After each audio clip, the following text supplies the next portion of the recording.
In a bowl, add in about 1 tablespoon of ground cumin, 1 tablespoon of garlic powder, 1 tablespoon of chili powder, mix that around, ground ginger, 1 tablespoon also, 1 tablespoon of ground turmeric, 1 tablespoon of ground mustard, 1/2 tablespoon of salt, 1 tablespoon of cayenne, 1 tablespoon of pumpkin spice, totally optional.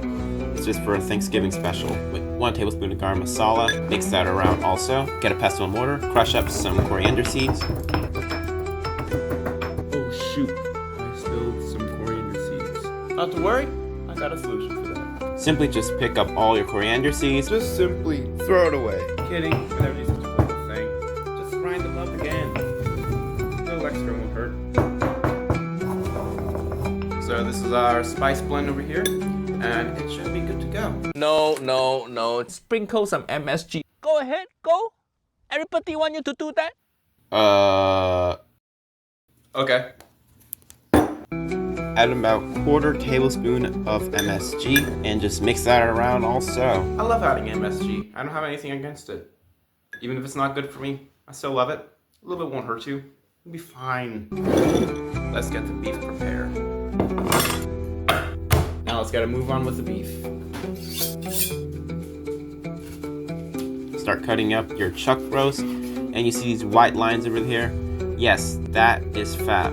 Most meat, but a lot of fat. And stewing beef has like a lot of fat and some meat, which makes it tender. Now what I want to do is like remove a lot of the excess fat, and also I like to remove the silver skin because the silver skin is membrane, and that just becomes really chewy. Transfer it up your cubed beef into a baggie with some olive oil, measure with your heart, lemon juice to tenderize, and then add in the spice blend in there, all of it, and mix it around.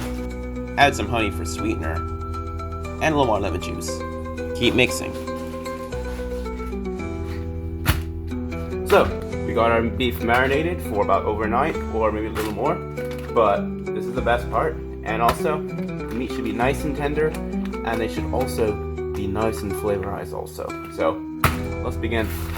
And remember that garlic hack that I used for the butter chicken, for microwaving that thing?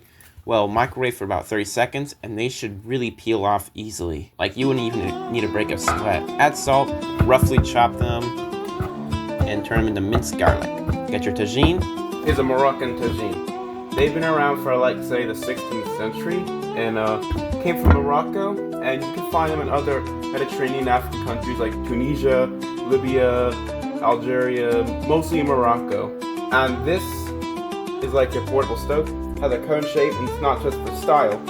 It actually holds and captures and tries to pressure cook with that steam that's captured inside of the pan. That's what tenderizes and what flavors the meat. So yeah, that's what we're going to be using for this. I mean, you can, if you want, use like a pan or like with a lid on there, but it just won't be called tagine. It'll just be mostly a roast. Let's get cooking.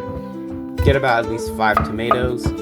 Start quartering them, and with a little bit of editing magic, you should have them all done. Get your chili pepper, remove the seeds if you can't handle spice. Now that we're done chopping our vegetables, start seasoning with the same spice blend that I made again, and just like slather it all in there, and get your hands all dirty in there. So now that we seasoned our vegetables, now it's time for the tagine. Add about a good amount of oil, and now that our pan is nice and hot, just add in our marinated beef. Mix that around. Cover for about 5 or 10 minutes, depending how hot your stove can be. Transfer your beef into a plate. We'll get them done later. Add in about half an 8-ounce jar of tomato puree. Mix that around to get the flavors and the juices. Add in your vegetables with some quartered potatoes. Don't forget that. Mix that around. Add some cardamom pods and then some pumpkin spice again, just for this Thanksgiving special. Mix that around to get the flavors in there. And add more spice blend, and then mix that around. Add your peppers and apricots and dates. Cover that for about 10 or 30 minutes, give or take. And then, once they're all bubbling, they should be slightly soft, but the potatoes are not cooked yet. And you can juice it up with some of that spice blend and mix with some water, just to hydrate it so it's not dry. Feel free to cover it if you want. Add in your beef, and mix that around. Your vegetables should be buried in the beef. Cover and let it cook for 1 hour. And every 10 minutes, I would say hydrate it with the juice again. Now once that thing is cooking for about an hour, now we chill. Now the moment of truth you've been waiting for, the pumpkin spice tagine.